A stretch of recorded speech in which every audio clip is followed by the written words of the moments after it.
Beliau adalah partner kita di program Electric Project juga ini, yang akan banyak memberikan nanti terkait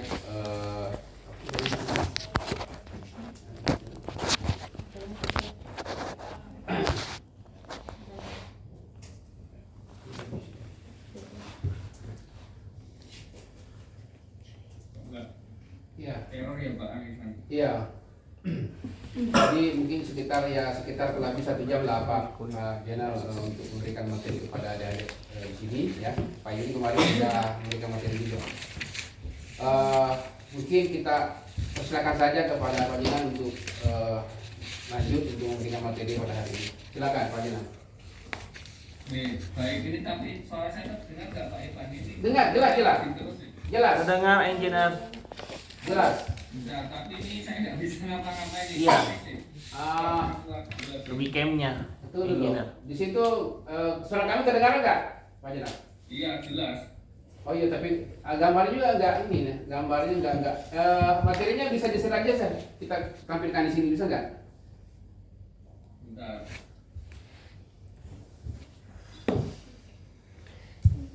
Iya, enggak tergerak. Kayak koneksi di sana. Cam. Atau anu dulu, keluar dulu mungkin Pak Jenal, baru nanti harus masuk lagi kembali. Coba dicoba ini. Ya, oke. Tinggal full screen dulu, di full screen. Udah full screen.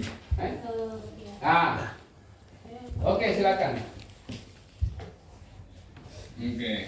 Ya, Assalamualaikum warahmatullahi wabarakatuh. Waalaikumsalam warahmatullahi wabarakatuh.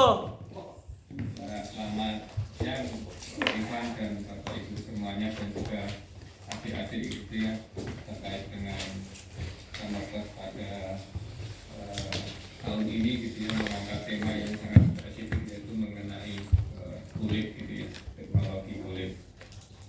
Nah, pada sesi di sini saya akan mengangkat tema gitu ya, dari interaksi dari perbedaan dari action gitu ya, terhadap kolagen itu seperti apa. Ya. Kira-kira kalau visinya ada di sini, teknik action kalau pemahamannya ada berapa? Yang mau interaksi aja Pak. Gimana? Ada berapa Pak? Ada 4. Ya, Penyama. tadi berapa kan? Ada 4. 4 katanya. Penyamakan. Ada 4. Apa aja? Mineral, nabati, dan minyak. minyak,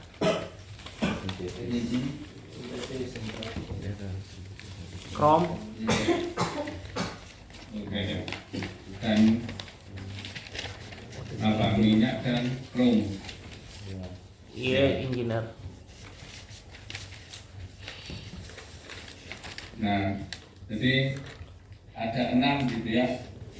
Jadi ada mineral, Tambah lagi. vegetable, terus oil, tanning, aldehyde, sintan, dan juga Aldehid. organic tanning atau kombinasi gitu. Biasanya yang nomor 6 ini nanti beberapa kombinasi antara protein yang lain, protein antara protein gitu. Misal yang kita mau ikatkan kolagen, nah nanti ada beberapa ya tanin, nanti saya kasih contohnya gitu.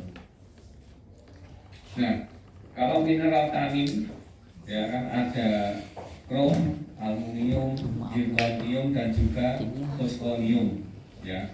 Yang paling terkenal atau yang paling sering digunakan yaitu adalah apa? Kromium. Kromium gitu ya.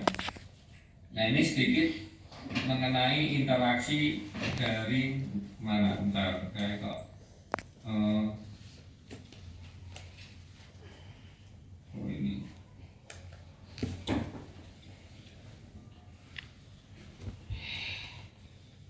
yang namanya kok nggak kelihatan. Bentar.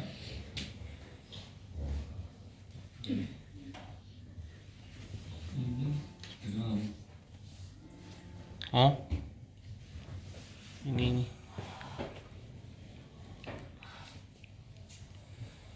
Tombolnya, oh ini harus. Nah, jadi ada krom, Oh, putih ini. aluminium, zirconium dan juga fosforium.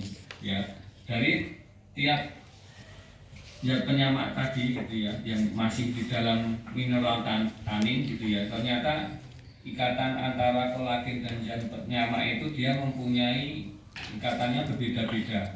Ya, ini yang bentuknya kayak cacing kayak gini nih kita istilahkan kolagennya. Kolagen.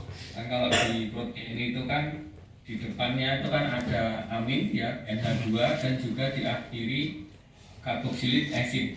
Nah ini kan COOH ini kan karboksilik acid ya. Jadi kalau yang punyanya si kromium, dia yang digunakan yaitu adalah ikatan koordinat kovalen atau ikatan kovalen. Jadi adik-adik yang kalau melihat dari sama krom itu yang digunakan untuk mengikat si kolagen terhadap krom itu adalah yang digunakan yaitu koordinat kovalen bonding. Ya, jadi oksigen yang di sini dia akan berinteraksi dengan kromnya. Ya, ini seperti halnya ini contohnya kolagen, di sini protein kolagen, terus dia menyicip di tengah-tengah. Jadi ikatan antara oksigennya dari si kolagen yang itu diwakilkan dengan dari karboksilik group COOH akan berinteraksi dengan ion dari krom, begitu seterusnya. Nah, sedangkan kalau adik-adik mau menyamak dengan aluminium, itu ya, ini juga beda ya. Interaksinya menggunakan interaksi elektrostatis. Ya. Jadi ini A1 atau ini Al ya, ini bukan A1. Jadi aluminium yang kemudian ikatannya ada OH2 atau hidroksil hidroksil dioksida. Nah, kemudian dia akan menggunakan oksigen yang ada di karboksilik asidnya dengan menggunakan interaksi elektrostatis. Begitu seterusnya. Ya. Ini yang sedikit berbeda hanya pada yang D, yang punyanya fosfonium. Ya, kalau yang fosfonium yang digunakan apa? NH apa? Gugus NH artinya apa NH? Nah, tadi di awal bahwasannya kalau di protein itu kan ada di depan ada amin, yang di belakang ada gugus karboksilik. Ya, ini dia menggunakan gugus aminnya ya untuk berikatan secara koordinat kovalen bonding dengan fosfonium ya, atau yang bisa kita kenal dengan biasanya dengan hidrogen bonding gitu ya. Jadi di mineral tanin saya ulangi lagi ada 4 ya, kromium, aluminium, zirconium dan juga fosfonium. Kira-kira kalau kita mau menyamak warnanya putih mau menggunakan apa? Kromium. Apa kira-kira? Kalau kromium warnanya kan light blue ya, warnanya sedikit biru agak berawan gitu ya. Tapi kalau yang warnanya ingin putih apa biasanya? Aluminium. Ya, Silver ya, dengan bisa jadi. Aluminium. Ya, zirconium itu ada tapi ini sangat mahal sekali ya untuk dijadikan bahan penyamak. Nah, kalau kita melihat ya perbedaan antara kulit ya, kan ada tahu kan ya ini artinya pickle, aluminium tan, taratan, zirconium, THBS tan dan juga kromium. Perbedaannya ada yang tahu nggak? Dari 1, 2, 3, 4, 5, 6. Dari 6. Oke, pickle itu berarti kulit yang diasamkan. Diasamkan. Ya, jadi Kan asam. banyak perusahaan yang di tempat Ini di bawahnya. kita gitu ya, di Indonesia hampir semuanya Kelihatan menerima gimana? sebelum proses kulitnya itu kulit pickle ataupun kulit diasamkan. Ya, sedangkan kalau yang aluminium ini yang sudah disamak, ini kan aluminium tan, ini yang kulit yang disamak dengan aluminium. Aluminium. Kalau tara tan ini yang dimaksud dengan kulit sama yang dengan menggunakan vegetable, ya, namanya tara. Taraten. Ada mimosa, kulit braco. Nah, ini salah satunya tara. Kalau ZR ini zirconium, Zirconium. sedangkan yang THPS ini dari penelitian gitu ya. Dan yang terakhir dengan krom. Nah, kalau kita melihat kurva ini kurva namanya DSC ya. Ada yang tahu DSC? Differentiation skinning care. Metri gitu ya. Ini untuk menghitung seberapa tahan gitu ya kualitas samak kita gitu ya. Kalau krom itu kan biasanya di atas 100 atau kurang lebih 100 ya. Ini kurva kalung yang membawah seperti ini ya. Ini mengindikasikan bahwasanya di tiap samak mempunyai karakteristik berbeda-beda ya dari tiap perlakuan di kulit samaknya gitu ya. Dari pickle ini, yang dari picklenya sebenarnya kayak kulit mentahnya setengah jadi lah, istilahnya bukan mentah, jadi setengah jadi. Ini kita lihat dia istilahnya ketahanan panasnya hanya sampai 63 derajat Celcius ya.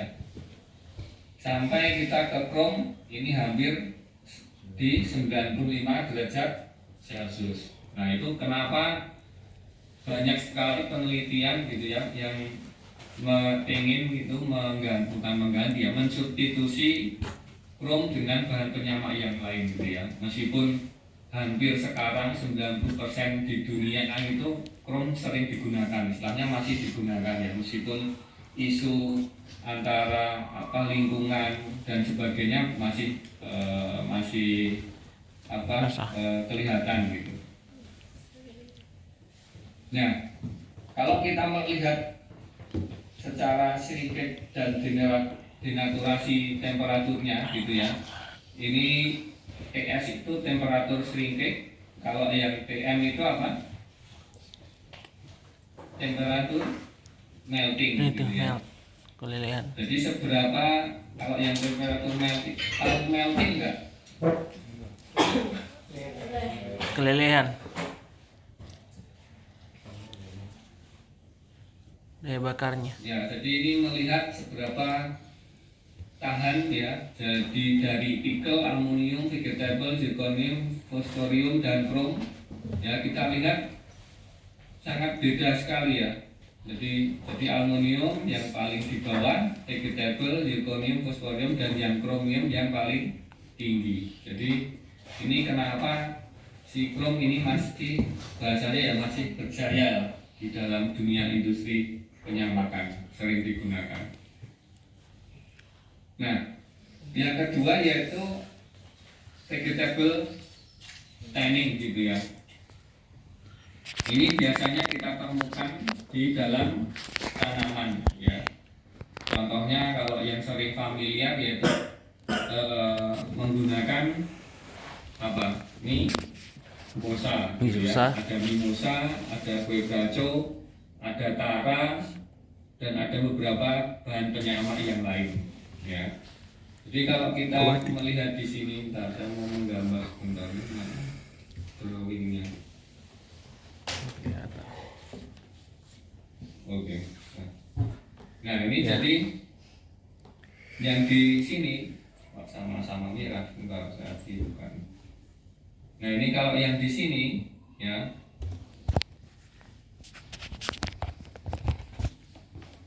Nah, ini yang saya birukan di sini hampir semua komponen dari samak nabati. Ya. Jadi komponen semua dari samak nabati itu seperti ini. Ya, ada yang tahu nggak bentuknya segi 6 gini namanya apa? Pentanot. Apa? 6 hekmetana. Namanya apa? Ya, six member rings gitu ya. Jadi di dalam samak nabati itu banyak sekali komponen-komponen ini yang kita sebut namanya fenol, ya, fenol gitu ya. Nah ini yang dia yang berperan sebagai tanning agent, istilahnya samak nabatinya, ya. Nah interaksi yang digunakan antara zat samak dari vegetable dengan kolagen, kalau yang warna hijau ini, nah ini punyanya si kolagen ya. Istilahnya kan kalau di dalam kulit proteinnya apa yang paling banyak? Kolagen ya. Jadi hampir 90% proteinnya ada di kolagen. Nah, jadi interaksi yang digunakan dalam proses ini gitu ya. Ini yang kita sebut namanya hidrogen bonding. Ya. Ini dia mendonorkan ada interaksi antara oksigen dengan hidrogen. Ya, jadi di sini di strukturnya yang punyanya si fenol ini kan mesti ada substitusinya kan ya. Kalau orang kimia organik kan mesti nanti ingat ini posisinya antara para, meta atau orto. Tapi kebetulan di sini semua posisi ada semua ya. Nah ini yang akan berikatan atau yang itu bisa digunakan untuk menyamak kulit ya. Itu. Jadi kita kembali lagi saya highlight. Jadi hampir semua gitu ya tanaman, baik itu di daun, di batang, di akar, di kulit, misalnya di kulitnya pohon. Nah ini hampir semuanya mengandung fenol. Ya, tinggal nanti menghitung kadar dari fenolnya itu berapa, gitu ya. Tapi perlu diingat bahwasanya kalau di samak nabati itu dikategorikan menjadi dua, ya. Satunya samak nabati dengan tipe kondens, gitu ya. Nanti Mas Danto bisa cari di ChatGPT, gitu ya. Dan satunya hydrolyze, ya. Sama hydrolyze gitu ya, kondens. Tanin kondens sama tanin hidrolyze itu yang jenisnya. Oke, terus slide selanjutnya kita hapus dulu.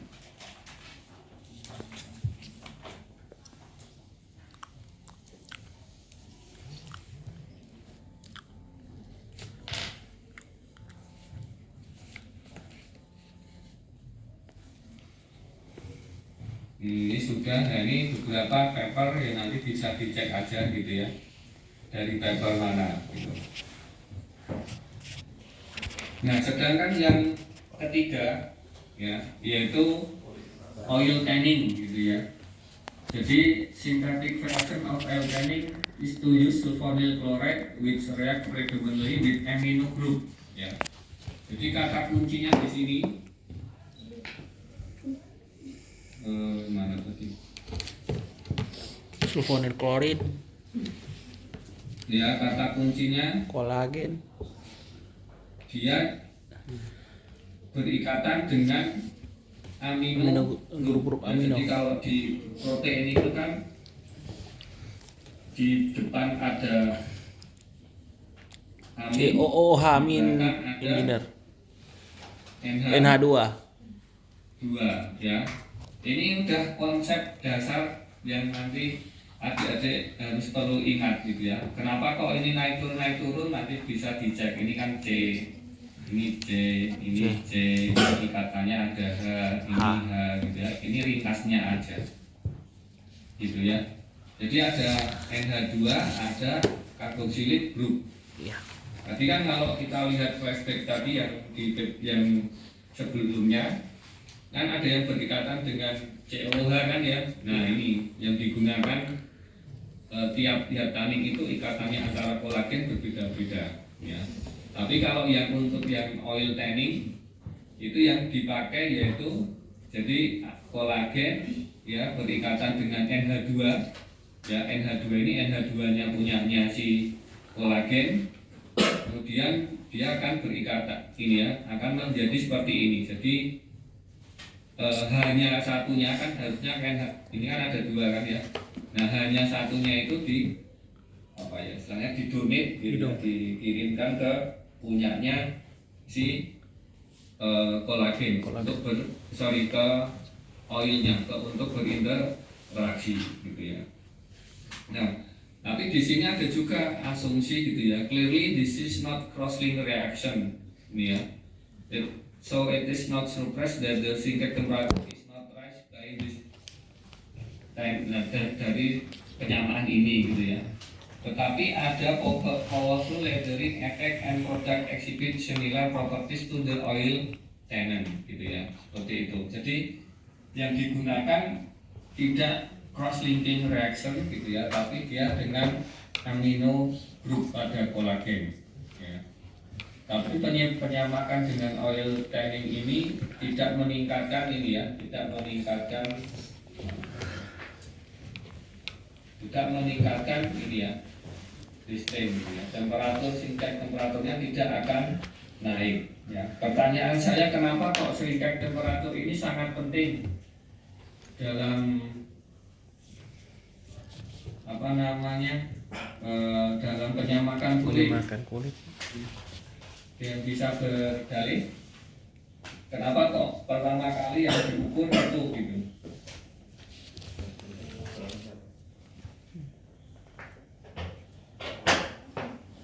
Kira-kira kenapa?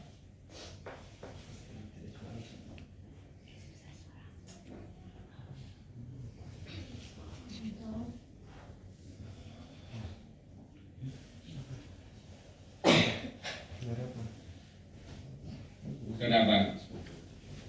Jadi ini hubungannya sama suhu ya, jadi suhu dan cuaca gitu ya. Jadi kalau ini kan kebetulan di Indonesia itu kan ada dua season ya, hanya dry dan hujan dan kemarau. Dan kemarau ya istilahnya, dry dan raining season gitu ya. Nah tapi ini akan penting kalau nanti teman-teman misal ke luar negeri gitu ya, yang istilahnya di Eropa yang mempunyai 4 musim. Nah ini nanti apa namanya kualitas kulitnya akan kelihatan di sana, terutama kalau pada suhu-suhu ekstrim ya, misal pada di suhu winter di minus 20 gitu ya. Karena kulit ini nanti mempunyai kalau sehingga dia kulit tingkat memiliki temperaturnya hanya kulit rendah, memiliki daya ketahanan kulitnya yang ini apa berbeda. bahasanya itu mengkerut ya, tapi ya bahasa mengkerut ya. Iya, menurut Jadi bisa mengkerut gitu. kulit memiliki Kalau daya si ketahanan temperaturnya itu dalam suhu rendah. penyimpanan yang bergantung pada Misal tropika. tadi di punyanya kolak yang sama nabati kan hanya sekitar 70. Nah itu kalau nanti dibawa keluar gitu ya, itu bisa jadi hanya nanti akan mengkerut, terus nanti kan jadi kaku sekali. Kan teman-teman bisa membayangkan bagaimana kalau suatu benda gitu kalau itu posisinya mengkerut gitu. Nah itu kenapa shrinkage temperatur itu menjadi salah satu acuan dalam kita pencarian apa zat sama gitu. Oke, yang selanjutnya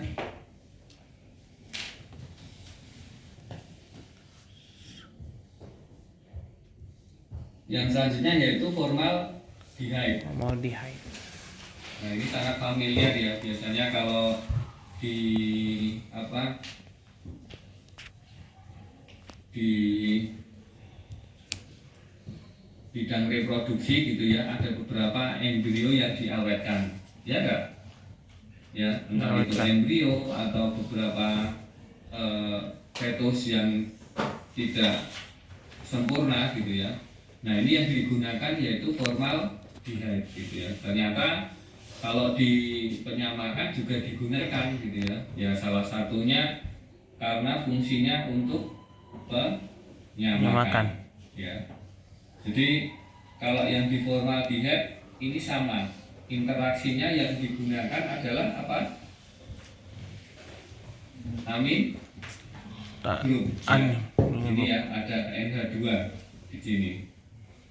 Nah, dalam penggunaan di formaldehyde ini biasanya hanya bisa mencapai pada suhu ya, hanya mencapai suhu sekitar 80 sampai 85 ya. Ini However, the crosslink is relatively inefficient, probably because the formaldehyde species is not monomeric. Ya, ada yang tahu monomeric?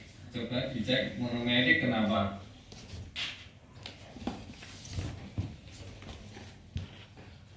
Ya, karena posisinya monomerik.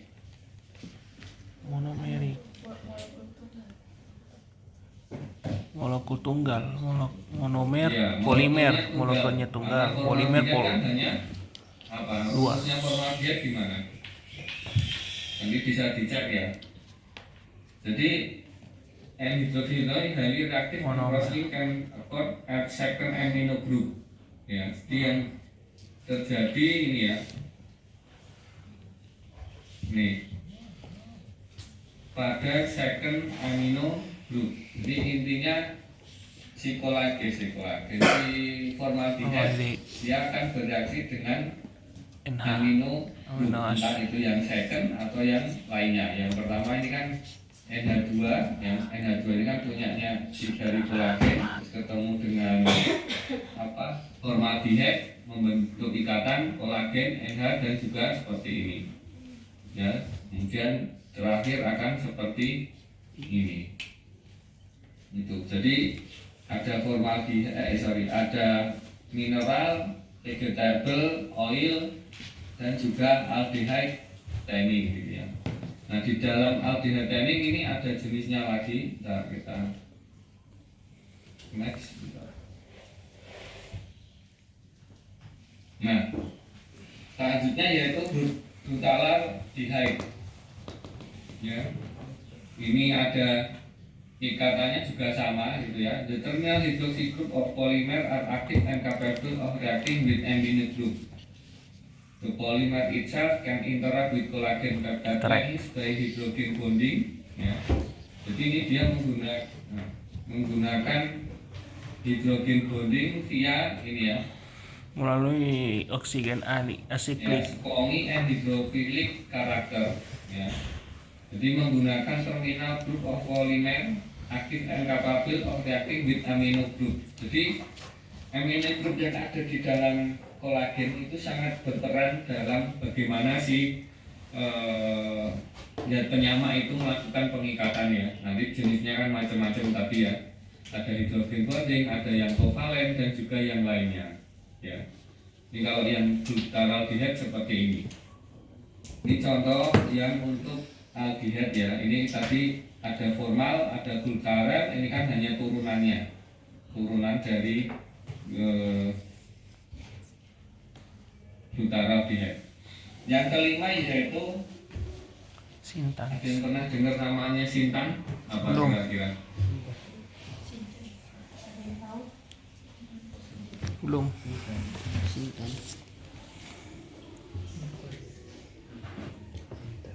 Ya, jadi sintan suatu senyawa polimer gitu ya, yang dapat digunakan juga untuk penyamakan kulit ya. Ya. Nah, ini oke. Nah, ini bentuknya sintan seperti ini. Ini kayak apa tadi namanya? Fenol. Seperti ini. Fenol. Ya, fenol ya, mirip kayak fenol. Dua fenol. Ini juga sama ya. Ini yang kolagen NH3+. Bedanya NH3+, NH4+ apa?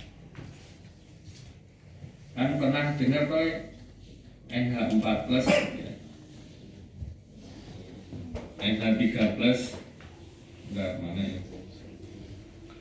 Asam bromida. Mana ada NH3+ gitu ya, ada NH4+.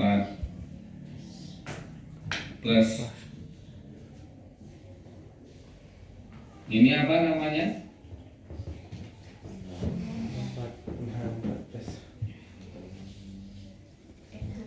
Amonium ya. Ini Oh. Ya, amonium. Ini kira-kira kalau yang NH3+ sama nggak dengan ini? Beda. Beda. Beda bentuk. Dia ada penambahan plus. Hmm? Beda. Beda. sama ya, ini hanya bentuknya saja. Ya, ini hanya Gimana bentuknya. caranya? Misalnya.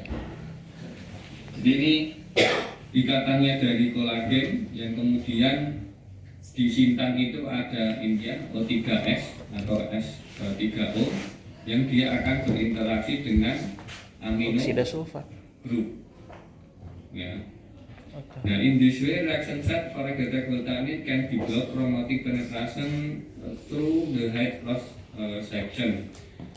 In the same time, the surface to solubilize the aggregate volatile as condensed staining, thereby reducing reaction with the height surface. Ya. Nah, jadi similarly, they can dissolve acid dyes most commonly used in the label making and reduce the reactivity of the label to dyeing, producing more colorfully. Nah, jadi sintan itu sebenarnya tanda kutipnya kalau di dunianya industri gitu ya, itu lebih banyakkan untuk akseloris di dalam proses dyeing pewarnaan. Tapi secara tidak langsung gitu ya, dia juga bisa digunakan sebagai zat sama ya, di teorinya seperti itu. Tapi kalau di prakteknya sintan lebih masuk ke di dalam proses dyeing ini ya. Dia bilang ini ya.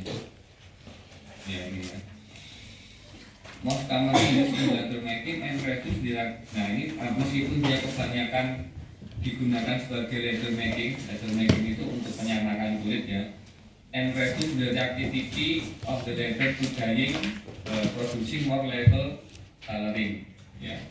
Di sintan juga sering digunakan dalam proses itu tadi ya, dyeing dan juga pasif ataupun coloring. Kita lihat yang di akhir. Nah, yang di akhir ini yang organic tanning gitu ya. Jadi tadi di awal saya mengutarakan bahwasanya hingga sekarang gitu ya, sampai sekarang banyak sekali peneliti yang istilahnya dalam tahap pencarian gitu, bagaimana kita bisa mensubstitusi chrome gitu ya, yang merupakan rival terberat gitu ya bahasanya kalau di dalam kompetisi. Nah ini yang bisa menggantikan apa sih gitu ya. Nah yang bisa menggantikan kalau tidaknya mempunyai beberapa fitur ya. Yang pertama yaitu ya high hydrothermal stability ya, ini wajib dipenuhi ya. Tadi di awal kan saya bilang kenapa kok temperatur menjadi patokan utama gitu ya. Nah, high hydrothermal stability at least di 105 derajat Celcius. Biasanya kalau di chrome itu memang di atas 100. Macam-macam. Ya. Sedang selanjutnya yaitu no metal salt. Jadi intinya mineral tanning jelas sudah tidak ya. No metal salt. Salt itu garam. Maksudnya garam di sini ya tadi saltnya chrome dan sebagainya itu tidak diperkenalkan ya. White or pale color leather, istilahnya sebisa mungkin produk akhir kulit samak yang dihasilkan itu warnanya putih atau pale. Pale itu apa ya bahasanya ya, seperti itulah, nanti bisa dicek gitu ya. Jadi kenapa putih gitu ya, jadi kalau nanti ada customer yang ingin mengorder warna-warna cerah gitu ya, nah ini tidak mengalami kendala yang sulit. Contoh halnya kalau nanti adik-adik menyamak dengan samak nabati, warnanya apa yang terjadi? Kalau sama nabati warnanya apa? Coklat. Iya, coklat terus nanti customer saya pengen warnanya ada agak apa ya istilahnya abu-abu. Nah kira-kira bisa nggak warnanya nanti abu-abu padahal base-nya sudah warna coklat? Nah Bisa susah berubah. kan ya, warna-warna cerah kalau dari sama nabatinya warnanya sudah gelap, misalnya Gelap. coklat kayak gitu. Jadi Nah, kegelapan. ini kenapa salah satu juga termasuk syarat ya. Yang selanjutnya yaitu light fast. Light fast itu juga nanti ada hubungannya dengan ini ya, nomor C-nya. Light fast itu yang putih kan, kalau putih itu kan ada pencahayaan, istilahnya dia ada mantul kan ya warnanya gitu ya. Nah seperti itu. Dan yang terakhir E dan F ini juga tidak kalah penting, yaitu low environmental impact dan juga comparable cost. Ya kalau sudah masalah biaya itu mesti nanti hubungannya sama production gitu ya. Bagaimana kita menyiapkan kulit sama dengan biaya yang seminimal mungkin ya, diiringi dengan impact atau dampak yang terhadap lingkungan yang rendah ya, diusahakan yang rendah. Makanya yang organik yang bisa terhidrolisis, yang pengolahan limbahnya itu juga menjadi mudah gitu ya. Nah ini dari beberapa standar mengenai bagaimana kita menentukan sama gitu ya. Nah, jadi dalam proses penyamaan itu ada yang kita menggunakan, pernah dengar namanya sama kombinasi. Ada yang pernah dengan sama kombinasi? Sama kombinasi. Ada yang pernah dengar? Belum pernah. Nah, jadi sama kombinasi ini juga dimungkinkan gitu ya. Jadi misal tadi di awal kita ini ya menggunakan aluminium terus kemudian vegetable. Ya ini contohnya dulu. This effect can be seen. Bener ya slide-nya pokoknya oh enggak. Nah ini kan kalau kita menggunakan aluminium ya kan hanya menghasilkan shrinkage sekitar 70 ya enggak tadi aluminium ya. Nah kemudian 90 respectively and the same pattern obtain orthocompact polyphenol. Nah jadi nanti kalau ingin meningkatkan lagi dengan tingkat temperatur yang lebih tinggi, nah nanti bisa di retaining. Kan kalau di tahapannya di penyamaan kulit itu kan ada retaining, tanning dan juga post tanning. Ya, di dalam post tanning kan ada namanya satu tahapan yaitu retaining. Nah, nanti yang digunakan untuk prosesnya retaining ini kita menggunakan sama nabati. Nah, jadi biasanya di synergistic interaction between polyphenol and juga aluminium may rise from one following option ya. Jadi bisa seperti ini interaksi yang ada di dalam kulit.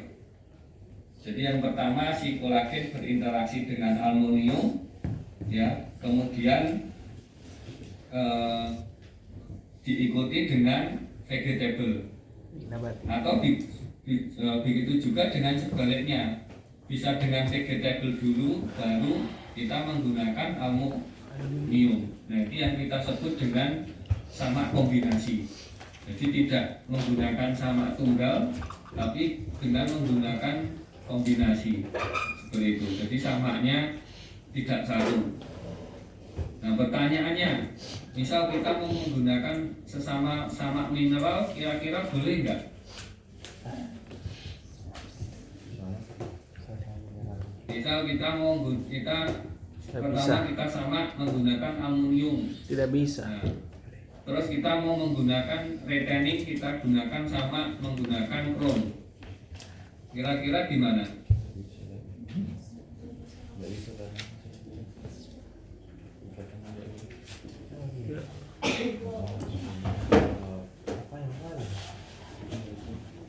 Gimana, Mas? Jawabannya bisa atau enggak? Tidak bisa. Hah? Tidak bisa. Tidak bisa Tidak bisa, Pak Engineer. Kenapa kalau tidak bisa? karena beda ikatan. Oke. Karena dia itu kromium tadi sama apa ya?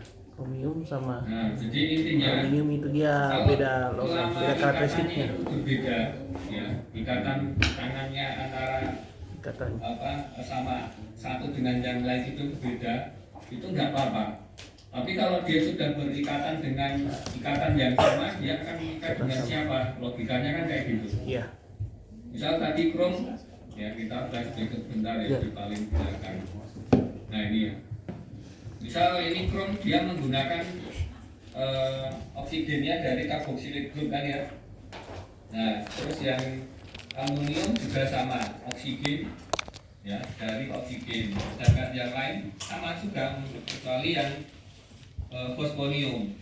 Nah kalau kita mau retaining dengan aluminium atau dengan krom ini kan mempunyai ikatan yang sama. Jadi sudah tidak ada kesempatan si kolagen ini Recording in akan progress. berikatan, ya enggak? Iya. Seperti itu logikanya. Kalau dia mempunyai ikatan yang lain, nah itu ada kemungkinan dia bisa digunakan sebagai anak kombinasi. Ya, gitu. Oke, selanjutnya, nah ini contohnya ya. Ini tadi yang cross linking antara polifenol dan kolagen pada yang dikombinasi dengan aluminium. Ya, ini contohnya. Nah ini contohnya yang punyanya polifenol yang punyanya si apa vegetable, ini yang aluminium. Ini yang kayak gini, yang kayak cacing ini dia berikatan dengan kolagennya ini. Nah, jadi hidroksilnya ini dia berikatan dengan si aluminium, sedangkan yang gugus hidroksil yang tangannya dari fenol itu berikatan dengan kolagennya. Ini hanya apa namanya prediksi gitu ya, bagaimana ikatan antara dua sama ini gitu ya, dua zat sama ini di antara satu kolagen ya, seperti itu.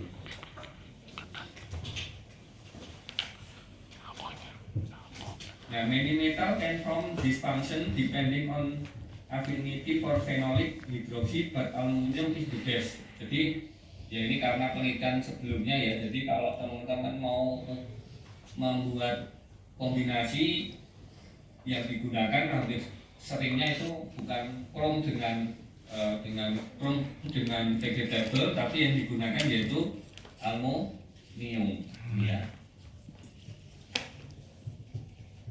Oke, ini saya sedikit ada contoh paper gitu ya yang bagus ya untuk dipahami. Nah, ini ada contoh beberapa zat sama gitu ya dari lokal.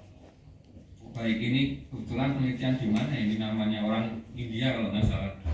Nah ini tanin ekstrak dari Cassia alata, Europhobia hirta, Thespesia populem, dan juga Brictia tinctoria. Gitu. Ya, kalau kita melihat, kan kemudian kita tes kadar taninnya seperti apa. Ya paling tinggi yaitu Cassia alata dan juga Thespesia populnea. Ya, jadi ini yang mempunyai zat camat yang tinggi ya. Ini sama. Bukan sama tinggi, mempunyai konsentrasi tanin yang tinggi. Ya. Terus nah tadi di awal saya katakan bahwasanya dalam tanin ekstrak itu ada dua tipe kan ya. Ya, satunya condensable tannin, satunya hydrosoluble tannin. Ya, bagaimana cara mengidentifikasinya gitu ya. Nah ini kita masukkan ke UV ya, terus kemudian kita running di wavelength 200 sampai 800 ya, taruh sampai 600 saja sudah cukup atau 500 gitu ya. Nah kalau kita melihat yang sampel merah ya, ini kan sedikit berbeda sendiri kan ya, dia di wavelength di kisaran 280 ini ya, kan 300. Nah ini kan dia menunjukkan pola berbeda ya. Nah ini yang punyanya EH apa tadi? Nah Euphorbium hirta, nah ini dia hidrosebel tanin, Kalau yang selebihnya dia kondensable tanin. Nah ini masih observasi awal ya, jadi ini masih screening awal. Nah kemudian terus gimana nih kita mau menentukan dia benar-benar apa tipenya yang mana gitu ya. Nah kita cek dengan menggunakan apa ini namanya apa? UX FTIR streptokopi. FTIR streptokopi engineer. Ya Florentier ya.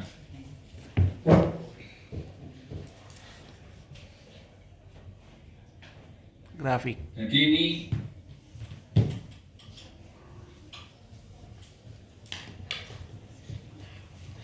untuk mengkonfirmasi tadi, jadi apakah dia termasuk kondens, apakah termasuk hidrosebel ya. Nah ini tadi yang kita prediksi punyanya yang merah itu apa?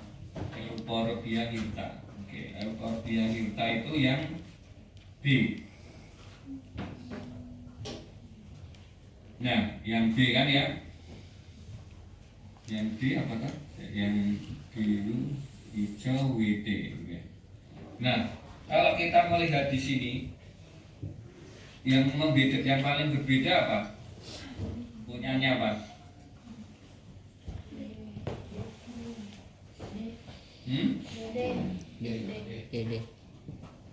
Yang punyanya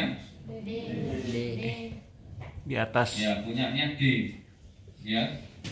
Jadi yang tiga ini ya, jadi yang ini kan ini wavelength apa namanya, spektrumnya di 3440 menggantikan keberadaan dari hidroksil group ya, sedangkan yang ini 16. Nah yang ini keberadaan ini ya, COH and anic acid, sedangkan yang 715 yang di sini ya, showed the presence of the bending of the condensed tannin. Nah berarti kalau kita melihat dari syarat-syarat ini, jadi yang bukan kondens yang mana?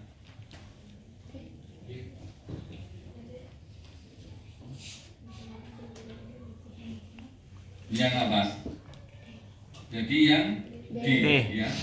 Di sini tidak ada cekungan atau palung gitu ya. Nah ini kita asumsi kan bahwasanya tipe dari Brictia ini ya, Tinctoria ini ya salah satunya jenis hydrolyzed tannin gitu.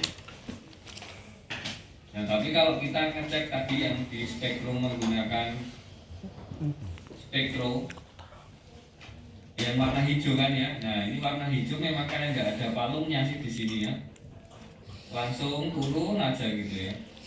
Nah pertama kan kita mengasumsikan yang EH ini, ternyata pas kita cek FTIR, nah ternyata enggak ya. Ternyata yang EH apa tadi Euphorbium hirta tetap jelas sangat kondens ini ya, B ini itu. Terus selanjutnya ada lagi yang kombinasi, Berarti D lagi yang di. nah selanjutnya kita confirm dengan menggunakan apa namanya,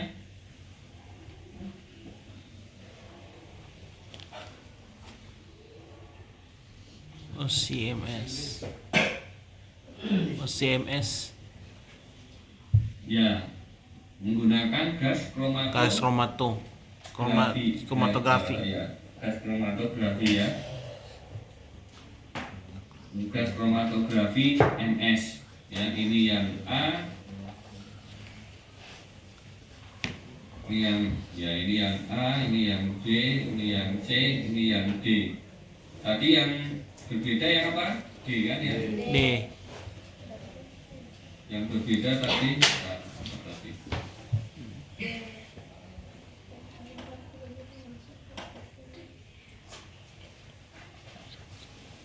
Yang berbeda tadi yang D ya. Iya. Nah ini yang D.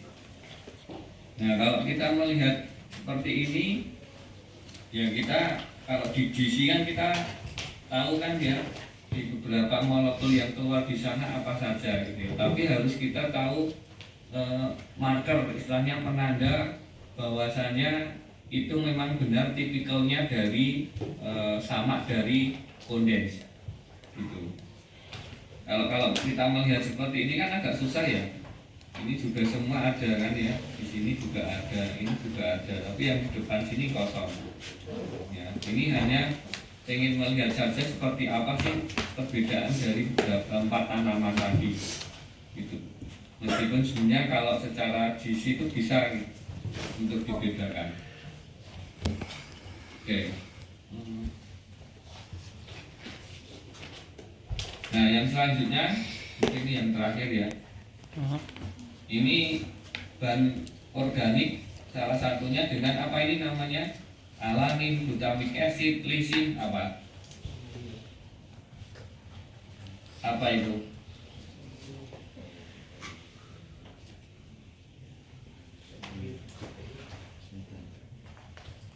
Asam amino. Iya, asam amino, ya. Esensial.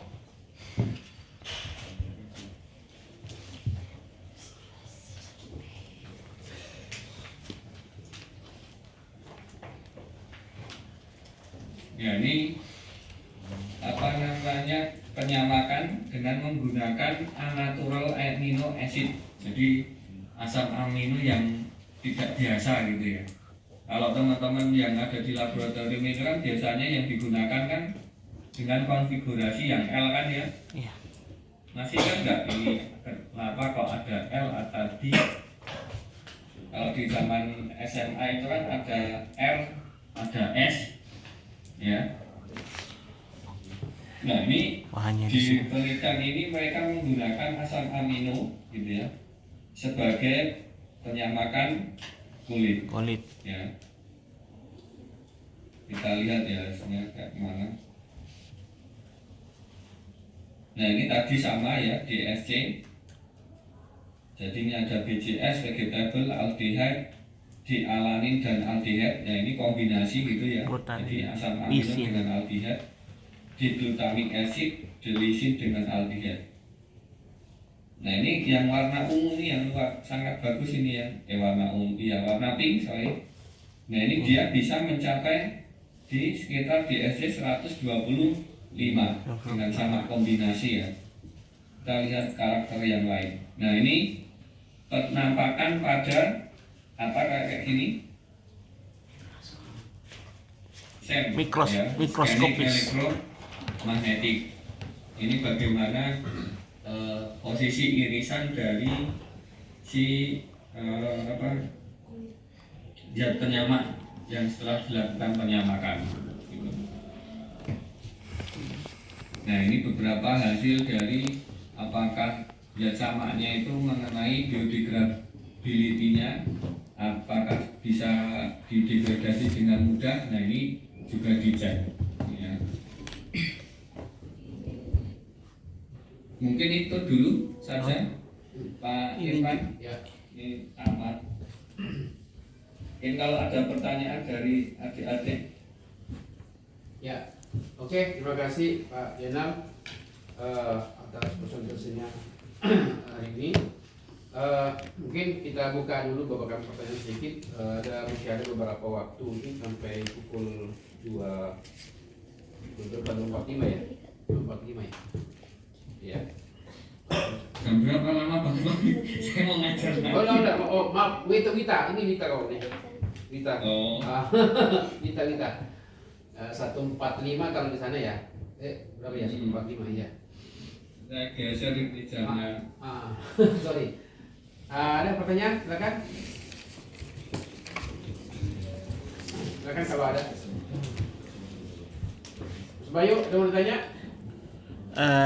Ini mohon izin Engineer Zain. Assalamualaikum warahmatullahi wabarakatuh. Saya Ahmad Bayu Aryawan, alumni Fakultas Peternakan Univalo Oleo Kendari Sultra, peminatan teknologi pengolahan hasil ternak. Izin bertanya Engineer, kalau untuk yang tadi yang disampaikan tadi, ini untuk dari tanggapannya tadi itu tentang hubungan antara suhu kulit dan juga lebih kepada penyamakan. Karena kalau misalnya kita bisa Bayu melihat beberapa masyarakat itu ada yang penjemuran itu lebih, ada yang melebar, ada juga yang menggunakan gantungan seperti gantungan baju yang tadi foto zoomnya engineer tadi itu pakai gantungan. Nah, ini yang kalau berarti kalau dikaitkan dengan suhu yang kondisi tropisnya, jikalau lebih kepada menurut itu karena kondisi lebih matahari itu dia menyinari daripada permukaan kulitnya, maka dia kulitnya itu kulitnya membutuhkan UV. UV itu lebih kepada sinarannya, maka dia akan memberikan ketahanan kulitnya itu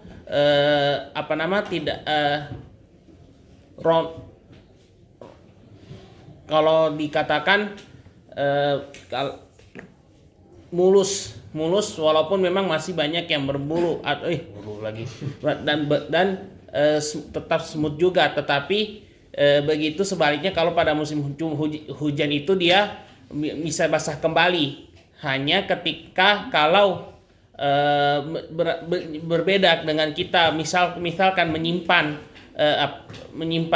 jemuran baju di dalam, atau kita tetap menjemur di dalam ruangan, yang itu kalau kekeringan itu dia bakal sampai mengerut.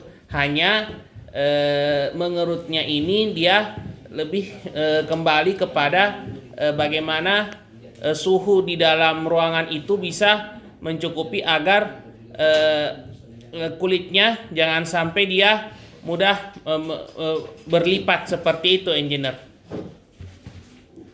Demikian. Pertanyaannya apa tadi? Ya, itu sekitar tanggapan dalihan, engineer. Sekedar dalihan yang Bayu sampaikan tadi. Yang dari tadi tentang hubungan suhu dan juga penyamakan itu, engineer. Ya. Suhu kulit. Bentar, saya tak sedikit share yang di hanging itu yang mana ya? Saya malah yang di short yang tadi ya slide 5.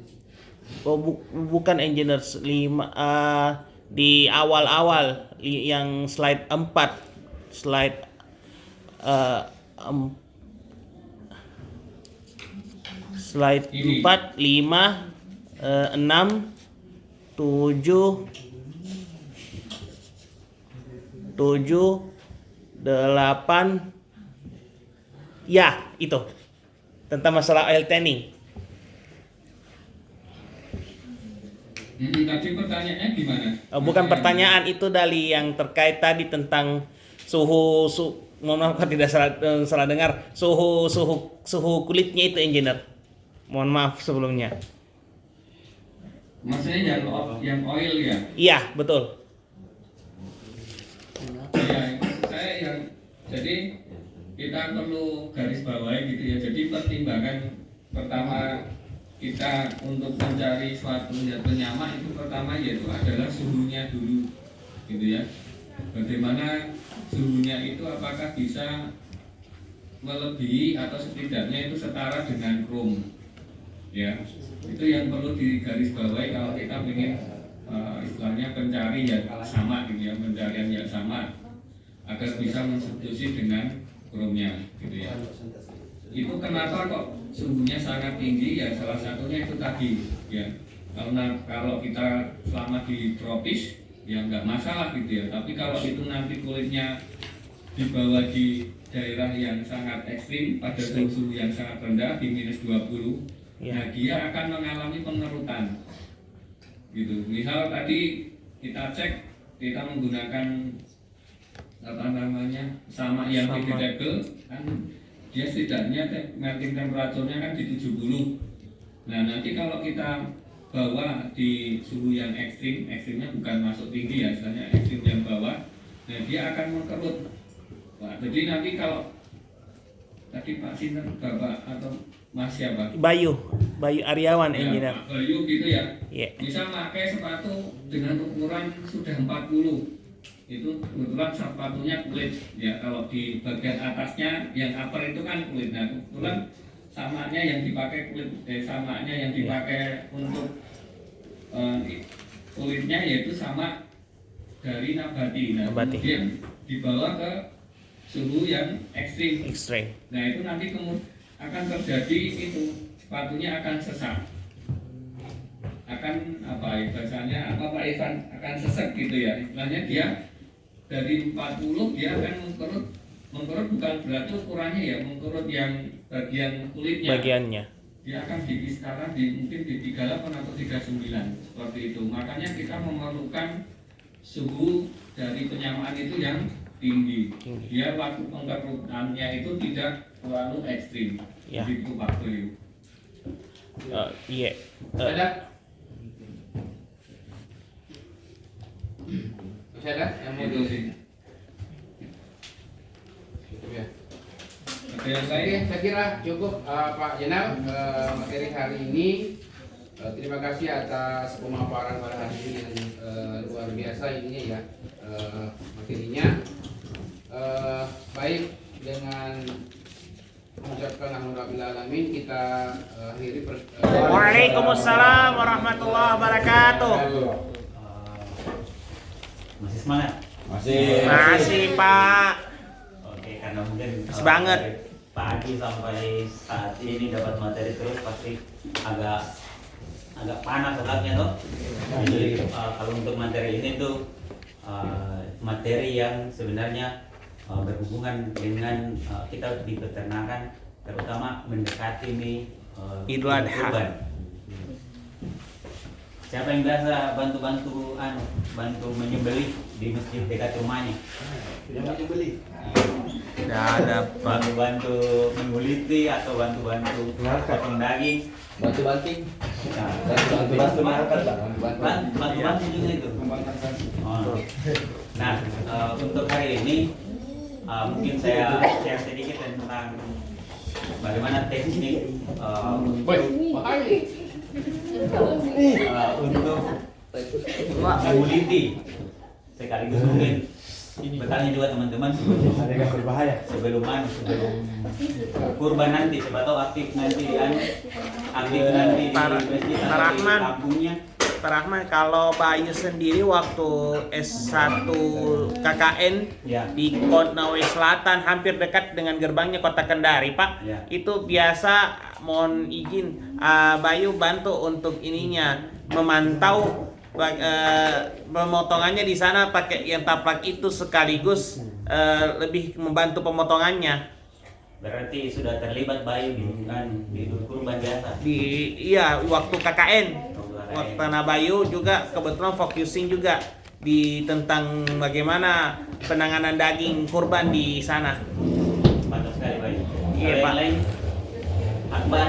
Ya, biasa sampai sekarang. Alhamdulillah. Bukan, alhamdulillah masih jadi panitia kurban. Yang cewek-cewek biasa mungkin untuk potong-potong daging. Iya. Kalau lain siapa? Muis. Pak, kalau saya sudah 2 tahun Stop terus. Kapasitas berapa biasa di rumah? kemarin tahun depan saya masih sakit. Tahun ini. Terus apa? Kalau di meskam biasa apa dibikin? Saya pernah juga minum isi sama pegang juga kepalanya. Sebelum disembelih. Saya juga yang tumbangkan sapi. Pak Rahman, sama satu yang 2 tahun lalu Ya. itu sempat bayi coba-coba potong kambing. Coba Potong kambing. Iya. Iya, kebetulan kan membantu juga kebetulan. Coba. Iya. Merasakan. Itu maksudnya. Iya. Merasakan. Tapi iya merasakan pertama kali kalau jadi panitia. Mati kambingnya baik. Sudah mati tetapi lebih ke pemotongannya, lebih ke pengulitan. Sudah disembelih. Iya. Ternyata sudah disembelih. Iya, betul. Nah, untuk tujuan dari materi ini yaitu untuk memahami metode pengulitan secara tepat untuk menghindari kerugian kualitas, kerusakan, dan dapat menurunkan kualitas dan nilai komersial. Nah, jadi sebenarnya kan sudah dapat materi beberapa, makanya kalau hulunya untuk bisa meningkatkan kualitas kulit yang baik itu dari penyembelihannya. Nah, teman-teman di sini mungkin karena materi secara teori saja, jadi saya coba pancing imajinasinya teman-teman bagaimana kalau di dunia profesional, di dunia semi profesional dan dunia tradisional bagaimana melakukan penulisan itu. Kalau dari gambar ini, yang mana yang bagus menurutnya teman-teman? Penulisannya. Kiri. Yang ini ya. Saya pernah melakukan pengulitan pada sapi atau pada kambing. Kalau kambing sering. Kambing. Pernah. Sapi. Karena ayam. Oke. Saya coba kasih lihat videonya.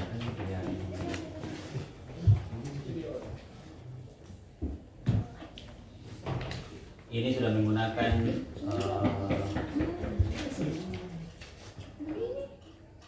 dia sudah menggunakan teknologi yang agak Hello everybody. Oh, ini yang kemarin. Standarnya selalu Jimson. Mantap. Before entering the slaughter area, all workers must undergo a strict disinfection process. This step is crucial for maintaining the highest standards of hygiene and preventing contamination. Workers suit up in sterile protective gear that includes gloves, boots, and face masks, ensuring that they do not introduce any bacteria or other pathogens into the processing environment. Their uniforms are often made of easy-to-clean materials, and they are thoroughly disinfected before proceeding to the next stage. Once the cows are anesthetized, they are quickly hooked onto a conveyor belt system. This belt moves the animals smoothly and efficiently through various stages of the process. The first major step is bleeding, where the animal's major arteries are severed, allowing the blood to drain completely. Proper bleeding is essential to prevent bacterial growth and ensure the meat is safe for consumption. Following this, the cows are skinned. Workers use specialized equipment, and the conveyor belt allows for swift streamlined. Hello everybody, welcome back to Channels of Machinery. Inside a mill. Mereka sudah gunakan alat untuk menarik talinya, menarik kulitnya setelah dibelah dadanya. Kalau yang biasa kita gunakan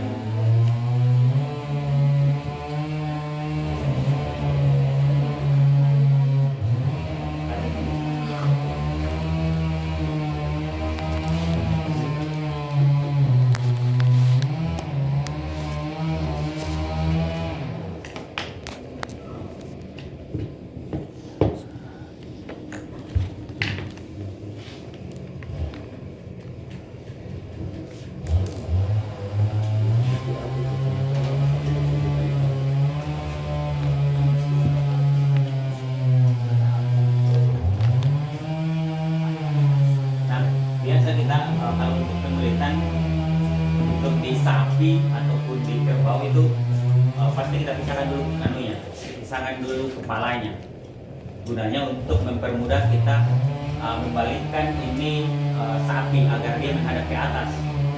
Jadi posisinya kita harus buat sapi itu menjadi menghadap ke atas begini, di bagian bawahnya lantai ini foto dari atas. Nah, gunanya untuk mempermudah kita mengambil kulit yang berasal dari kaki depan dan kaki belakangnya.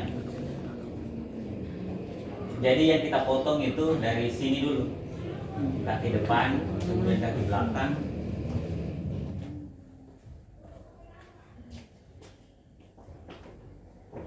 Kemudian kaki belakang dan kita belah bagian perutnya. Nah, ini kita gunakan ada beberapa jenis jenis pisau. Pisau yang pertama itu untuk menyembelih.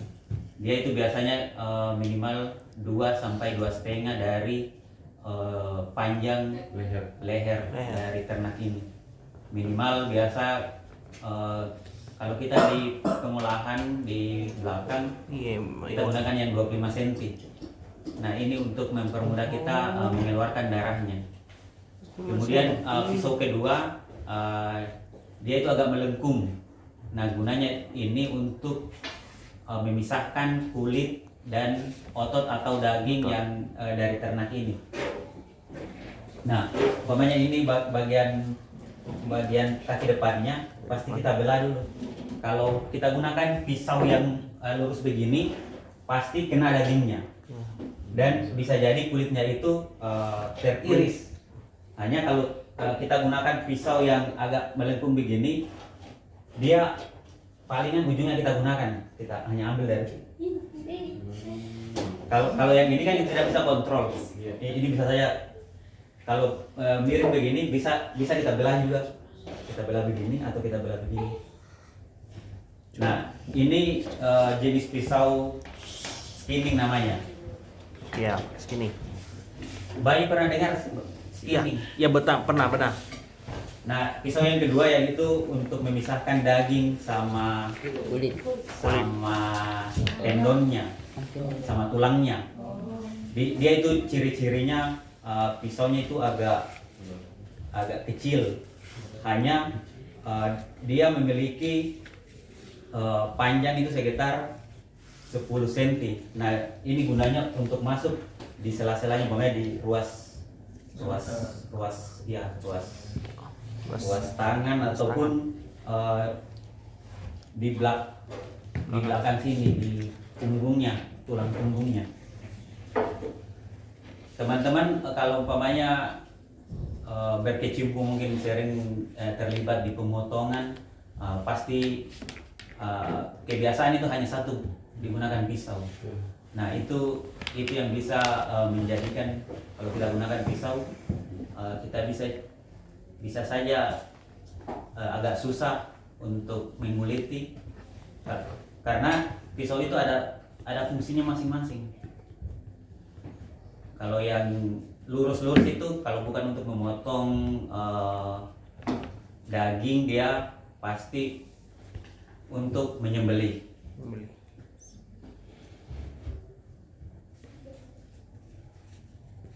Oke, kita kembali ke materi ini. Nah, 3 pilar utama dari pengulitan ini, di pengulitan itu dia sebenarnya tidak terlalu berhubungan dengan kualitas dari daging yang akan dihasilkan. Hanya saja ketika kita melakukan pengulitan itu dengan sembrono, maka akan menjadikan daging ini akan tercemar oleh yang pertama dari kotoran yang ada pada kulit ternak itu, pasti bisa saja kena dagingnya kita. Hanya saja kita harus bisa menjaga kualitas dari kulit ini ketika kita ingin menjadikan kulit ini produk akhir yang akan dimanfaatkan nanti. Kemudian yang kedua adalah integritas kulit. Bagaimana kita sebagai penyembelih ini mencegah goresan atau potongan pisau untuk menghindari kerugian dari nilai komersial. Jadi ceritanya kalau umpamanya kita lakukan pengulitan kemudian teriris ini kulitnya kita, maka pasti akan nilainya akan kontaminasi, akan turun. Kemudian dia pasti akan setidaknya pasti tidak akan sama ketika pengulitan yang kita lakukan itu dilakukan dengan baik. Nah, prasyarat mutlak untuk pengulitan yang pertama itu kita harus mengetahui kondisi dari hewan ternaknya ini, apakah dia bersih, dia sehat. Kalau ada ciri-ciri yang menunjukkan dia itu sudah tidak sehat, maka perlu kita lakukan inspeksi.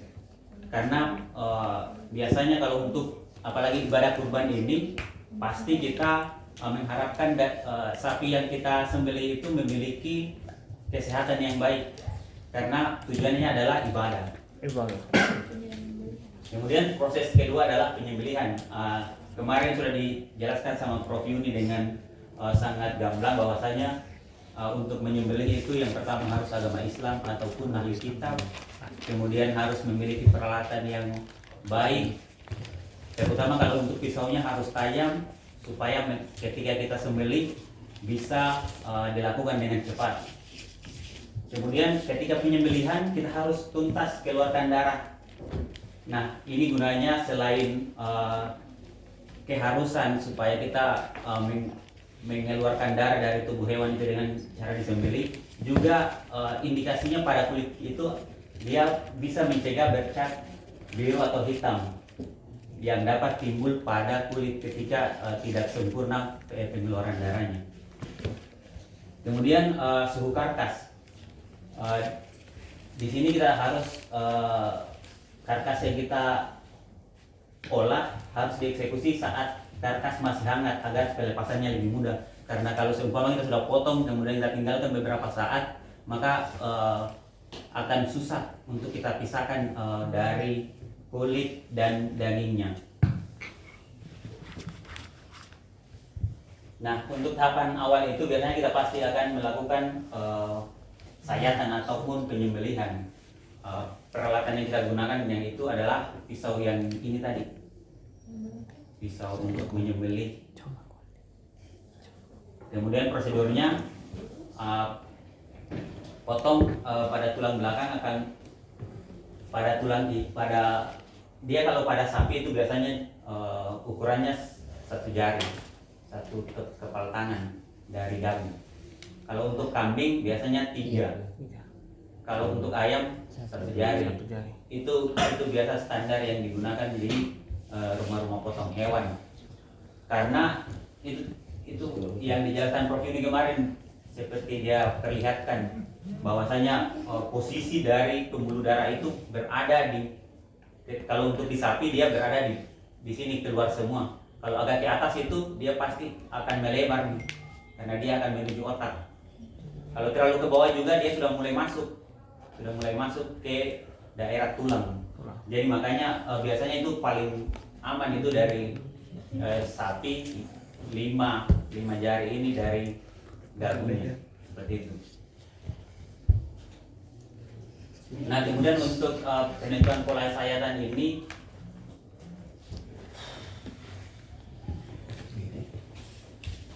Iya Pak. yang pertama itu kita potong dulu tengkuknya. Kalau di manusia itu sampai di sini, ya dipotong. Selain karena katanya mau dijadikan kontrol, biasa juga lebih aman ketika kita ambil kulit dari daerah sini. Kemudian setelah itu kita belah. Setelah dari sini kita teruskan sampai ke tengah. Kemudian kita belah perutnya, mulai biasanya dari atas ini. Kita ambil irisan sekali, baru kita balik pisaunya. Kita masukkan jari, baru ikut sampai di belakang ini. Nah, itu pasti akan mulus hasil potongannya kita. Biasanya kalau kita hanya ambil begini itu pasti bergeri gitu. Jadi tekniknya diambil satu kali pas di punggungnya sini. Kita ambil, belah, baru baru biasanya kita masukkan jari, baru kita kasih ikut. Yang jelasnya pisaunya kita tajam dan pisau yang kita gunakan itu ya setidaknya agak melengkung. Kita ambil, masukkan sampai ke belakang, sampai di ekor. Nah, di belakang juga kita potong ininya, potong sampai batas ya lutut, baru kita belah juga sampai di sini. Kalau kita sudah gunakan peralatan yang canggih tadi kayak video, enak karena sisa ditarik setelah kita lepas dari sininya. kita belah di sini, kemudian ditarik sampai ke bawah. Hanya saja karena kita masih manual, jadi kita harus seset manual. Nah, untuk mempertahankan, biasanya itu kan kalau kita menyembelih, kita mengulit itu pasti ada lemak-lemaknya. Nah, itu yang bikin tumpul pisaunya kita. Kalau di RPA pasti rata-rata itu pengulitinya ataupun penyembelihnya pasti ada begini. Nah, ini namanya honing. Honing. Nah, ini untuk mempertahankan ketajamannya. Ya, ini. Ya, betul. Sama dengan beda honingnya dengan restoran. Walaupun memang honingnya ini sama tapi fungsinya beda. Kalau di antar di tempat restoran bagaimana, Wahyu? sama juga dengan Fungsinya juga. RPH tetapi fungsinya beda. Iya. Ini beda kan kalau tadi kan saya begini kan? Beda kalau begini ya? Sebagai kebiasaan, Prof. Kalau kita ini kan dia ada stoppernya. Nah, posisi tangan itu dia harus pegang di bawahnya. Bisa pakai asa. Kemudian biasanya Dia masuk ke dalam ini ya. kalau saya kebiasaan itu karena awalnya memang diajar untuk gunakan itu di posisi 15 derajat, kemudian yang ke dalam. Bisa juga sebenarnya yang keluar. Tapi saya enggak terlalu biasa. Kalau yang ke dalam itu biasanya 15 derajat di depannya kita, dan yang bergerak itu bukan yang ini. Ini yang bergerak. Batu akik pernah. Batu apa wajib kalau untuk baru kita bentuk mata pisau. Nah, yang ini hanya untuk mempertahankan ketajamannya. Ceritanya sudah jadi nih dari batu asa itu matanya pisau, baru ini kita manfaatkan. Berarti bukan untuk buat mata pisau. Bukan untuk membentuk mata ini. Mempertahankan saja. Kalau untuk mempertahankan yang ini. Kalau batu asa kan ada beberapa jenis juga itu, ada tergantung grade-nya. Kalau grade paling kasar itu untuk membentuk mata. Kemudian naik sampai grade 1600. Nah, itu untuk memperhalus matanya. Kemudian kalau sudah di situ, biasanya kita di kampung itu ada batu alam. Nah, itu lebih bagus lagi setelah dari batu asa yang biasa kita beli di toko-toko atau di pasar. Batu alam kita gunakan itu paling bagus. Rata-rata pisau yang kita gunakan ini pasti begitu prosedurnya. Batu asa yang di toko, kemudian batu asa alam, baru yang ini kita harus manfaatkan. Sebenarnya kalau ada kertas bisa kita coba. Kan kemarin Prof Yuni sampaikan kalau menyembelih itu harus cepat dan tajam. Nah, metodenya itu kita gunakan kertas. Coba sambil baca. Saya tidak tahu ini tajam atau tidak. Biasanya kan kalau di kampung kita gunakan kuku atau rambut. Nah, kalau standarnya biasanya sebenarnya ada alatnya. Tapi kalau kita pelatihan pasti disuruh. Ya, ini lumayan. Hanya agak tidak terlalu tajam semua.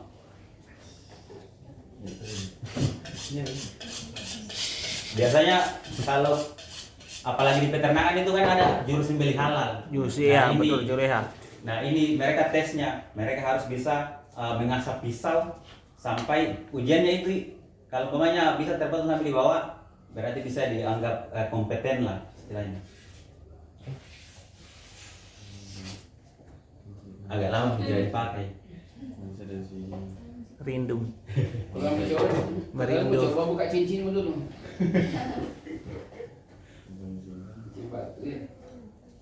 Nah, kemudian selanjutnya itu ketika kita sudah lakukan, kita sudah ambil ini kulitnya. Nah, ini adalah indikatornya. Kalau dia mulus begini, nah itu tadi teknik yang kita pakai. Kita belah sedikit, kalau kita masukkan tangan sampai ke belakang, dia pasti mulus. Nah, kalau yang begini pasti kita ambil begini tadi kulitnya. Dia bentuknya teratur dan persegi secara umum. Kemudian di pantatnya kalau pemain agak bagus pasti dia akan membulat. Kemudian jarak simetris karena kita ambil dari tengah, pasti kiri kanannya seimbang. Nah, kalau untuk indikatornya yang tadi biasa kita lakukan dengan tidak benar, maka pasti tertekan, kulitnya berbentuk tidak simetris, dan akibat sayatan yang salah arah. Nah, ini adalah indikator kalau umpamanya kita belum memperhatikan dengan baik teknik pengulitan. Nah, ini kayak di video tadi pasti setelah disembeli dia akan gantung. Nah, ini adalah salah satu contoh penggantungan yang digunakan. Setelah dibuka bagian atasnya ini, ada mesin yang menarik. Dia akan terputar. Ya, tidak perlu lagi kita seset, kita hanya perhatikan saja umpamanya bagian di sininya masih tertahan, maka kita tinggal iris lagi sedikit seperti itu. Nah, ini kalau kita gunakan tadi itu alat untuk menarik, pasti di sini areanya bebas pisau, yang masih tersentuh pisau itu pasti yang di samping-samping sama bagian depan.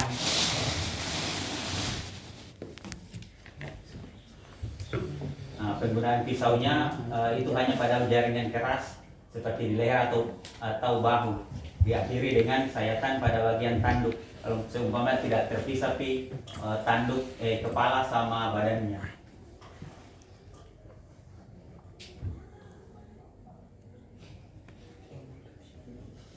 Nah, untuk ini kalau kita menggunakan metode manual, Udah habis tadi baterainya Pak Rahman. Iya. baik ada di sini tas, Masih ada Pak? ada tas di situ di belakang, ada casnya itu. Biar Bayu bawa Pak. Ya,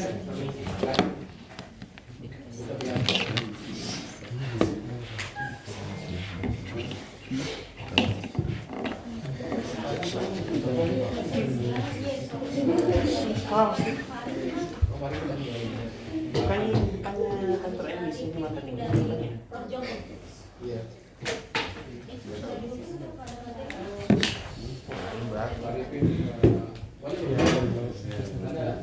Oh, punyanya Pak Rahman ini. Ya, minta aja.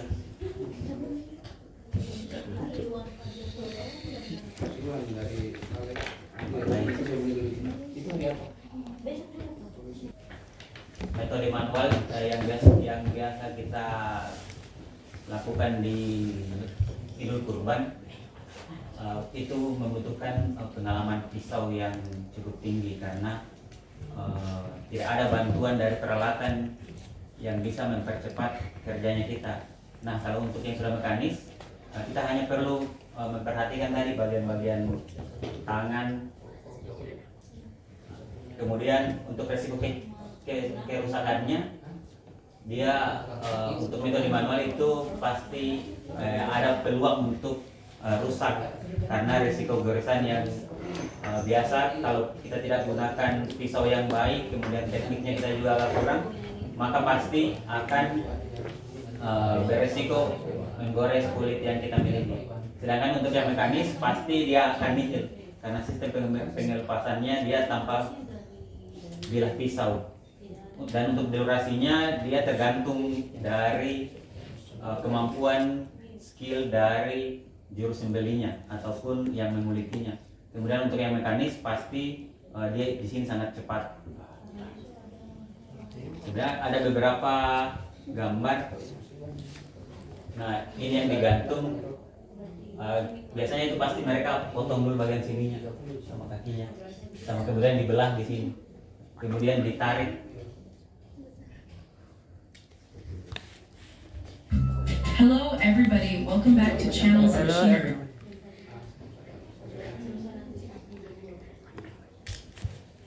Nah, ini restraint box biasanya untuk penyembelihan. Biasa kalau di RPA yang agak besar pasti dia PM Makassar. sudah punya ya. Yang dia Heriantan itu dia sudah punya, hanya dia tidak maksimal gunakan karena agak lama prosesnya dibandingkan yang manual.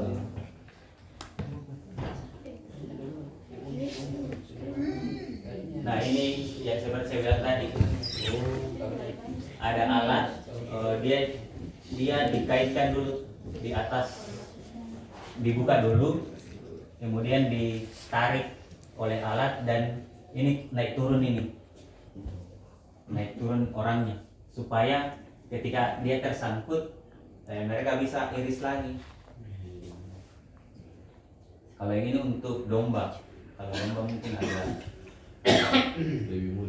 lebih mudah karena tinggal biasa dimasukkan angin atau tinggal biasa langsung ditarik juga bisa.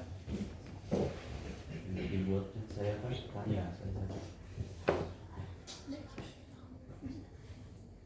ada beberapa video sebenarnya tapi mungkin tidak sudah diputar.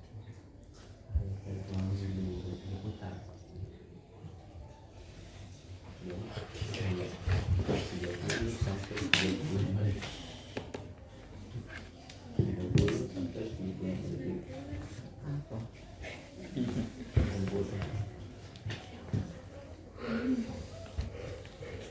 Hello, everybody. Welcome back to Channels of Machinery, inside a $1 million cow slaughter and beef processing factory. Before entering the slaughter area, all workers must undergo a strict disinfection process. This step is crucial for maintaining the highest standards of hygiene and preventing contamination. Workers suit up in sterile protective gear that includes gloves, boots, and face masks, ensuring that they do not introduce any bacteria or other pathogens into the processing environment. Their uniforms are often made of easy-to-clean materials, and they are thoroughly disinfected before proceeding to the next stage. Once the cows are anesthetized, they are quickly hooked onto a conveyor belt system. This belt moves the animals smoothly and efficiently through various stages of the process. The first major step is bleeding, where the animal's major arteries are severed, allowing the blood to drain completely. Proper bleeding is essential to prevent bacterial growth and ensure the meat is safe for consumption. Following this, the cows are skinned. Workers use specialized equipment, and the conveyor belt allows for swift, streamlined movements. The skinning process must be performed with care to ensure the hides are removed without damaging the underlying muscle tissue. The conveyor belt ensures consistency and speed while reducing human error.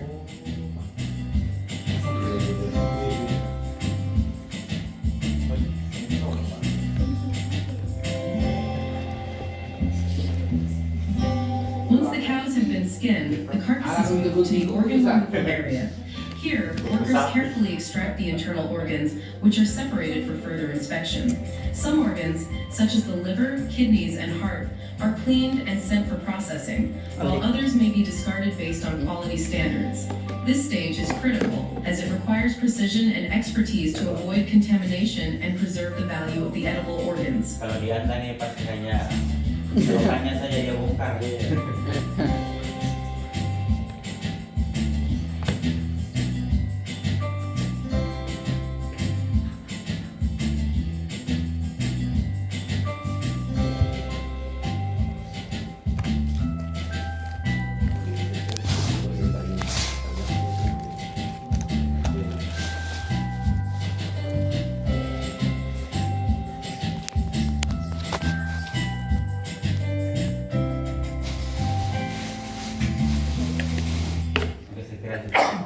Siapa tahu teman-teman mau diskusi atau mau tanya-tanya. Pak Rahman bisa lihat video lain kan sambil supaya banyak videonya Pak. Nanti buka YouTube saya Mas Bayu. Toh? Banyak kalau di YouTube. Atau share saja di WAG. Oke. Nanti di share. Iya. Banyak sekali videonya, aku pengen mau nonton. Nanti ditonton sendiri lagi. Nanti saya share juga materinya. Iya, share juga YouTube-nya semuanya. Kalau yang lain siapa tahu mau diskusi mau bertanya. Kalau mau ditanya. Saya Ya, silakan.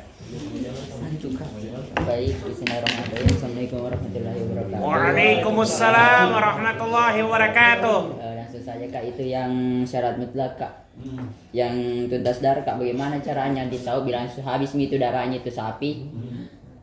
Yang bisa Kak di atas Kenapa sampai? Mati. Mati. Ya, tuntas darahnya satu. Bukan, bukan. Ini Iya, itu mencegah bercak biru. Pembekuan pada kulit, Kak. Bagaimana maksudnya itu, Kak? Nah, biasanya kan kalau setelah disembelih kan kalau kita mengejar kuantitas itu di RPA, setelah disembelih dia tidak tunggu sampai mati total. Dia kalau untuk sapi itu 3 sampai 5 menit. Nah, biasanya baru 2 menit. Nah, dia tidak ada gerakan, langsung eksekusi, langsung kerja, langsung kulit. Nah, itu yang seperti itu yang bisa menyebabkan bercak biru atau hitam ini. Karena tidak ada standar yang kita gunakan kalau seumpama di RPA yang belum bagus, yang belum besar, mereka itu biasa yang jelasnya cepat, yang jelasnya yang di daging bisa diambil sama customernya sendiri. Kalau kita di Fakultas Peternakan kita ada metodenya sebenarnya secara umum mengecek kornea, kemudian kalau masih ada respon berarti itu belum mati walaupun tidak ada gerakan. Kalau memang sudah tidak ada gerakan tapi masih ada korneanya merespon, nah itu berarti masih hidup, masih bisa dianggap ini sapi belum mati sempurna. Tapi kalau untuk menentukan ini sudah keluar semua darahnya itu agak susah kalau metode yang kita gunakan itu hanya menyembelih di lantai. Bisa maksimal sebenarnya kalau seperti metode yang tadi yang dia gantung setelah disembelih begini. Kalau begini ya selain bisa cepat, bisa total juga semua keluar darahnya karena posisinya lebih tinggi dan di situ gaya gravitasinya pasti darahnya akan turun. Seperti itu. Bagaimana, masih jelas atau bagaimana? Jelas nih. Jelas.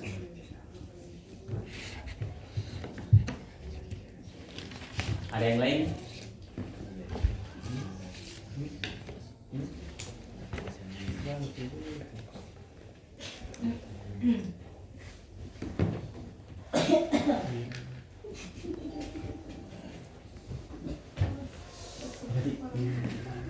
Kalau untuk yang di kambing, misalnya contoh sementara menguliti kambing gini, tapi cara pengulitan itu langsung ditarik saja dengan catatan untuk mengurangi itu. Biasa kalau di side bisa aja, biasa ikuti robek yang di dalamnya itu. Ya, bagaimana lebih bagusnya, apakah disayat tetapi disayat atau langsung ditarik saja? Sebenarnya kalau untuk metode cepat lebih bagus ditarik, dan hanya saja dia pasti membutuhkan energi atau tenaga yang lebih besar.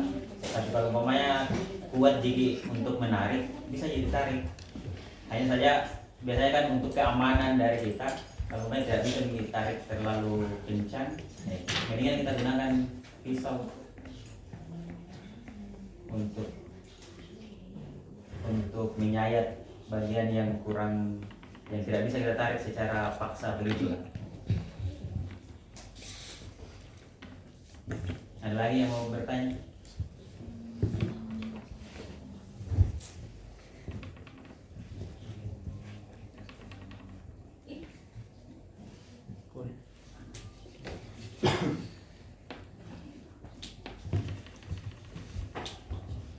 Yang Kak, yang bagian kaki sampai lututnya itu kan tidak diambil. Pertanyaanku itu Kak, bagus juga itu Kak kalau misal itu yang kulitnya yang di bagian kaki sampai lututnya dipakai? Atau biasanya kalau di pasar itu ada customernya sendiri, karena mereka kayaknya jadikan kikil itu, bersihkan dulu, bakar kulit bulu-bulunya, kerok, baru belah, nanti langsung dari tulangnya, kan tidak terlalu banyak dagingnya itu. Nah itu belah di kukunya sampai ke atas itu, baru dicabut langsung. kalau di RPH-nya Kak itu langsung dibuang saja atau tidak? Pokoknya kalau di RPH itu dimanfaatkan semua Nanti di dalamnya. Ya. Itu cowok itu kan mati kalau gimana mau dibuang. Itu tidak jual gitu. itu semua nih tambah-tambahannya orangan. Biasanya jadi gajinya itu yang kerja. Mereka tidak dikasih uang, langsung dikasih saja itu. Nanti mereka yang jual sendiri. Begitu. Sebenarnya tergantung bosnya, bagaimana metodenya mereka. Apakah nak kasih gaji atau nak kasih itu boleh saja dijual.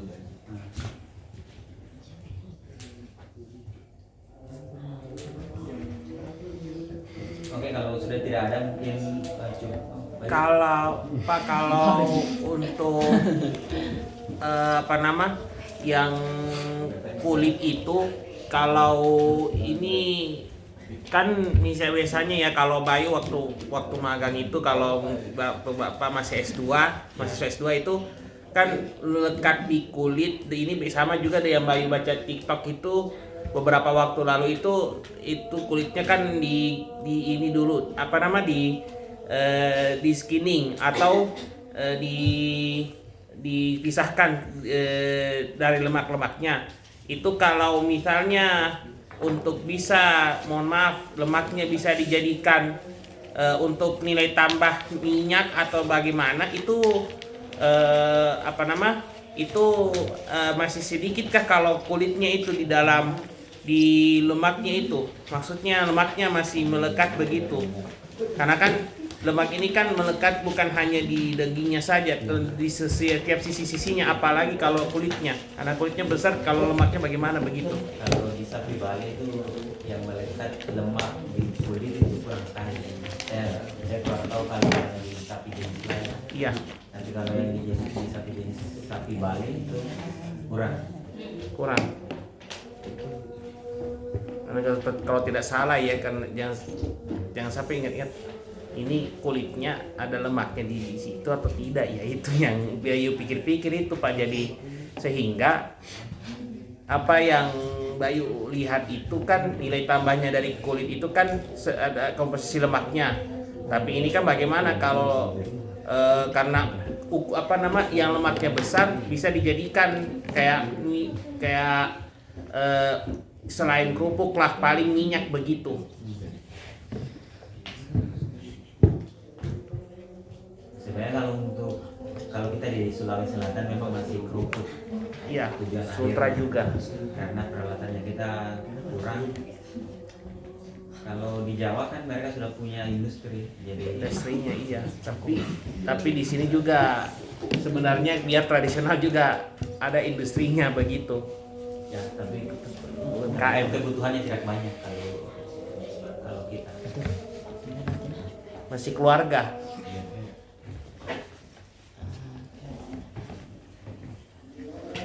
Oke, masih ada yang lain? Kalau tidak ada, dari saya cukup.